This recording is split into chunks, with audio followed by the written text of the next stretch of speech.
Remember, don't like, share, or subscribe. What are you trying to do? Blow up the channel or something?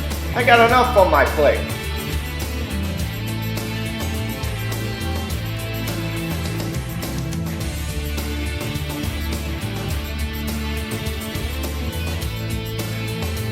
Thank you for braving it into part 2 with me about this oppositionally defiant narcissist. That's why I love the Whatever podcast. Brian brings on, especially with Andrew, they bring on such psychologically interesting individuals. In many cases, these people are really defective, damaged products. This gal is textbook narcissist, definitely, and very oppositionally defiant. How Brian and Andrew are getting through this, I have no idea, and they were both really above board polite. Me, I wouldn't have been so much. And in all of the life coaching and the behavioral management and the goal setting and all these things that I do in my practice over 27 years, now some people may not think I'm such a great life coach, but for 8 years on Long Island, for some reason, they think I lead the league. That's up for debate. Who knows? But this is a fun look at narcissism and oppositional defiance on the Whatever podcast. Part 2. Let's get into it. Maybe it's just a question of definitions here. Sorry, I'm trying to get my notes pulled up, but they're not coming. So you don't have clients? It's been years. So did you used to then? Like you don't? Are you? I don't want to put words in your mouth, but did you used to escort? I thought that was sort of similar, but I've been told by that escort community that is not what I am. Okay. Okay. So there's no, like, let's say you go on a first date with a guy. Is he ever just giving, like, here's $1,000? No, that'd be a bit reductionist for me. I'd say no to that. Hold on. I want you to remember that. That would be reductionist to take money like that. This is the sick, twisted rationalizations of somebody who is self-important and deluded into her own narcissism, her own self-gratification and grandizing of herself, that she's better than everybody else, that she says, oh no, I wouldn't take money like that. But as time always goes on and enough questions are asked, people want to reveal themselves. So she wouldn't take money from a guy because that's reductionist. Oh, really? Remember that. Let's get back to it. But you've never been on a first date where there was like I'm not talking sex here, I'm just talking like going out on the date, where he just gave you like, here's $5,000, here's $1,000. I've had men send me more than that and never meet me. Tons of them. So all things happen. Okay. I have one quick follow-up I was just curious about. I have a close friend of mine. He's in the chat on my end right now, who's a pilot. And he was just wondering if you could walk us through how you land a plane. What kind of plane?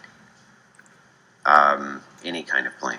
Well, they differ. The over-the-gate speed is different based on the one, type of aircraft. Just pick one. Yeah, pick whatever. Piston, turboprop, jet, like whichever turbine? one you want. Whichever one. Well, so you pick any. You set up 45 to the downwind. You set up turn base, turn final. There's things that happen during that, and then you touch down, wheels first, then set the nose down. There's but I mean, whether you let's pretend for a second I'm on a plane, whatever plane you pick, and I'm the passenger. Hang on, I'm the passenger, right? And I have to land this plane because the pilot had a heart attack and he died. And you're walking me through it. What's the first thing I do? First thing you're gonna need to find where the push to talk is, declare Mayday. They're gonna give you progressive instructions. You might be able to land it. That'd be tough, but yeah. First you're gonna need to talk to tower. Through it. Mayday, Mayday. The plane's going down. What do I do? What's the next step? You're gonna have to talk to tower. All this is gonna come at you pretty fast, faster in turbine than it is in piston. But it depends on the type of aircraft you're in. If you have any other flight crew, I would request. Doesn't matter what it is. No, it does matter. Cessna, it matters a lot. I don't know. It's Cessna. It matters a lot. Okay, whichever. Pick one. Doesn't matter which one. Well, the reason it matters a lot is because all the variables change depending on make and model. So let's pick one. Let's pick any of them. Whichever one you want. Pick one. Okay, so like I said, are you in the pattern? Are you at 10 miles out on final approach? Are you talking to center? Are you talking to tower? I don't know any of this. I don't know. You just asked me, so I'm telling you how we fly a plane. I'm just a guy in a plane trying to land it. I'm terrified. What do I do? a bunch of stuff, and you're going to need progressive instructions to try to live. Okay, so what do I do? What's the first step? It depends where you are. So, is there Nevada. retractable gear? Is the gear not retractable? The gear is retractable.